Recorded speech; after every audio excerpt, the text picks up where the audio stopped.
Book review. The Tipi, Traditional Native American Shelter by Adolf Hungrywolf.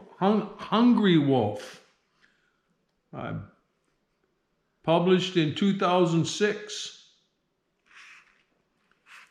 I bought this book also on Amazon, and because I like teepees, and I now possess, I guess, just about every teepee book that you can own. I never even knew this book existed until this year, when I just thankfully Googled Amazon to look up all the teepee books and ordered all of them. There's not that many.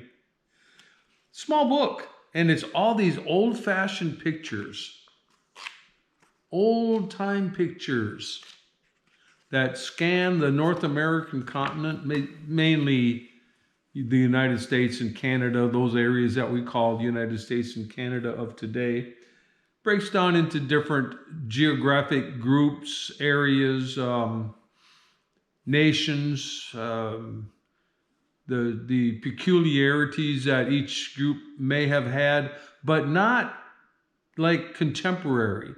This goes back, these pictures are from the late 1800s, early 1900s.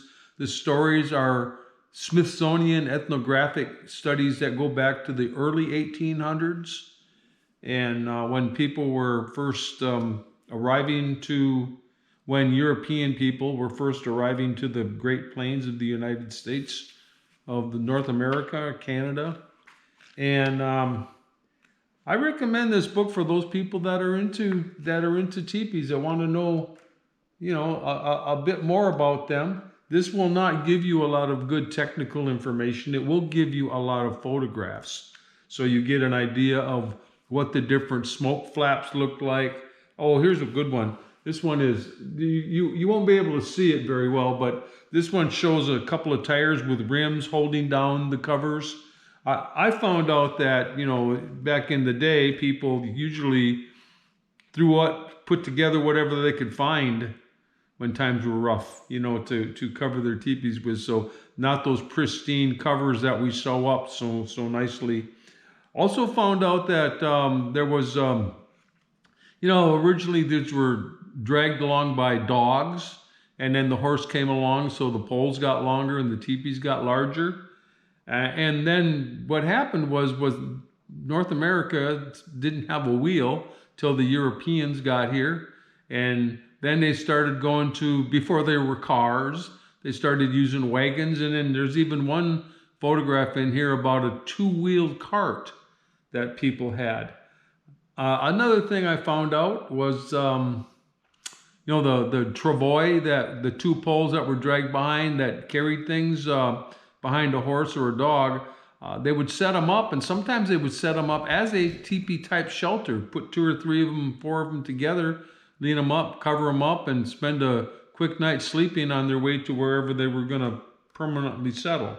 It does cover a couple of round wigwams, I guess you would call them, domicles. I call them domicles and conicals, and but not too many.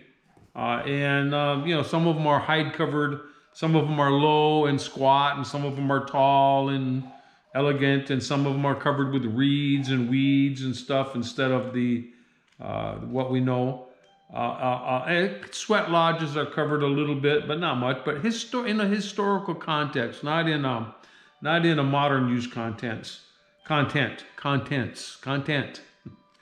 The one thing that is a little bit shaky to me in this book is building a teepee, how to make one for yourself. It doesn't go into great measurement detail. Like there's diagrams, drawings, but it doesn't go into the minute detail that my other teepee books go into. But add it to your collection. Add it to your collection. It's a good book to throw in there amongst all the other teepee books. That's it.